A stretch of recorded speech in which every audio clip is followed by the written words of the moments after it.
one thing that I think separated Jeremiah as far as just the mindset of when he came to me is, one, his just maturity of understanding how everything's going to tie in together, because you're going to do skills training on your own. You understand the importance of nutrition. I mean, I keep forgetting that you are 19 years old. You're 19 years old, and he's telling me, like, I'm asking him questions, basic nutrition questions. Yeah. He's got it. He's applying it. Like, you understand that a lot of times more isn't better, and it's going to be different for each athlete. So, like, one day we auto-regulate a lot, which is something we did well at. You had a really hard skills session in the morning. I'm not going to come in if we have plans to overload from last week and we're in a strength phase. We're not going to try to hit those numbers if we don't think it's worth it. Mm-hmm. So your ability to communicate that, one, helps trainers out, like trainer like me out tremendously, and two, like, you never really plateaued ever. And that was the coolest thing to see from a trainer, and it makes complete sense because you're sleeping well, you're eating well, you're recovering well, you're doing everything well. Never once did you ever not want to do anything. I remember saying that too. Like, I was glad, like, all summer.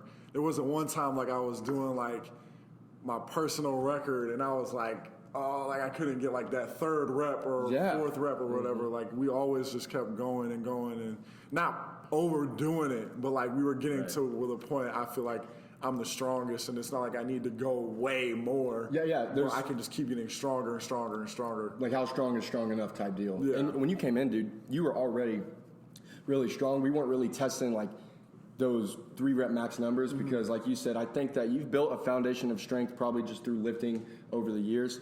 But, you know, they have athletes come into the offseason. You do the hypertrophy training, the higher volume, higher reps. I know all athletes hate it. But I personally think that 6 weeks of that set you up for being able to PR and everything else. And, you know, now you deadlifted 450 for three.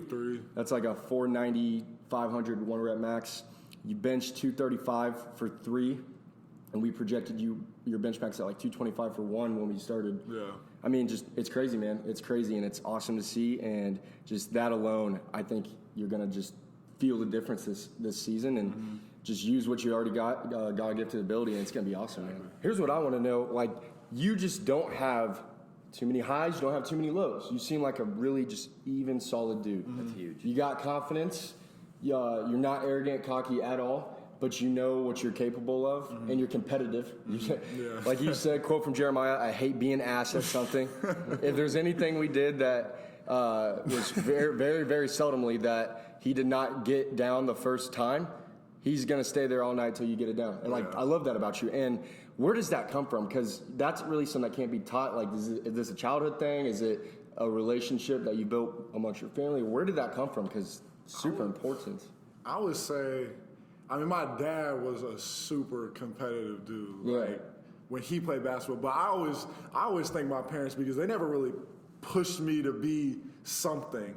So, like, I never felt like, oh, my dad wants me to go play basketball and I don't want to, like, when I'm a little kid. And now, like, I love doing it. So it's like, what if he pushed me back then and now I'm, like, dried out doing it now because I had to do it so much. And that's why, like, when I'm in the gym sometimes and I see parents with their kids, I'm like, Mom, I'm like, thank you for not doing that because I'm like, I'm so glad you didn't overdo anything with me because maybe I wouldn't love basketball as much as I do right now.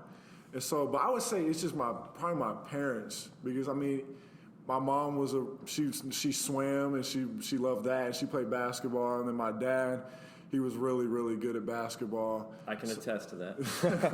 You got jammed on, right? Well, no, I didn't let it happen. I fouled him, so he didn't do it. Yeah, but I would just say it's just my parents. It's more, I don't know if you can.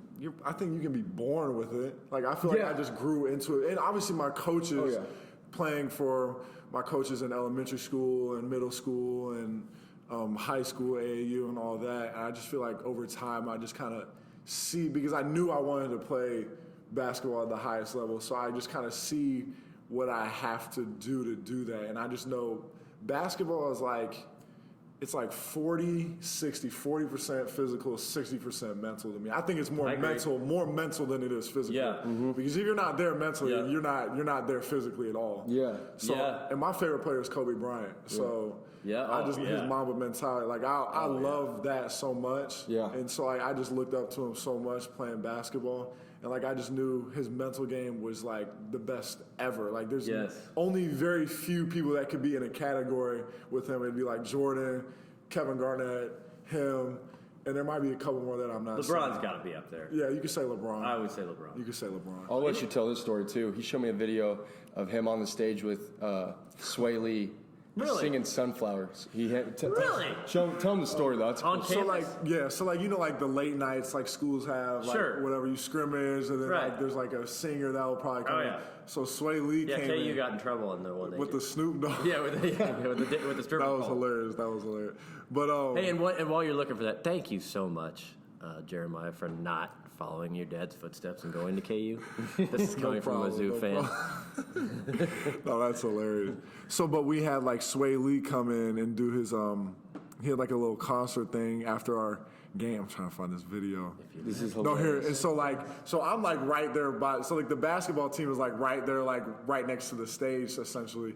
And so I'm just standing there. I'm the closest dude to the stage. Right. And so he turns over and chucks me the mic. Oh, he did? And I start singing Did you start singing the song? Yeah, so I Dude, watch. And so he danced right there. I'm singing. I don't even know the words. No, it was You know the hilarious. song. Well, I know the song. I was still like, I'm You're a scrambling. sunflower. I'm like, there's thousands of people here. I'm like, somebody had to be videoing this. Yeah. And so like a person hit me up like, I have the video of you singing. I'm like, please send me this. Like Yeah. this is a legendary video. That's That's amazing. No, that was an awesome. Isn't Sway Lee only like 5'5"? He's small. Yeah, he is. Drew met him at the draft too, and that's what the first I thing remember he you said. telling me that. Oh, it's funny. After he did that too, like him and some of his boys that were with him, like they went into the practice gym and started shooting around. Oh, really? Playing like 2-on-2. It was awful. Like it was hilarious. bet. So it was I bet. awful basketball. There was one dude in slides though. my that was killing everybody. Really? But it was funny. It was hilarious. When you watch these celebrity basketball games, who do you think the best like musician or actor is at I hooping? I think know who you're gonna say. Quavo's pretty good. Oh, okay, Quavo is pretty good. I actually, crazy story. So when Migos and Drake came into Kansas City, the Sprint Center for a concert, Yeah. they they canceled one of their days. And so like apparently, so I know a guy that like has a gym and like they were trying to find a gym to go hoop at and all that. And so they went to that gym and he was like, hey, like can my bro come in and like he's not gonna do anything, just gonna sit there and watch and all that. And they're like, yeah, that's cool.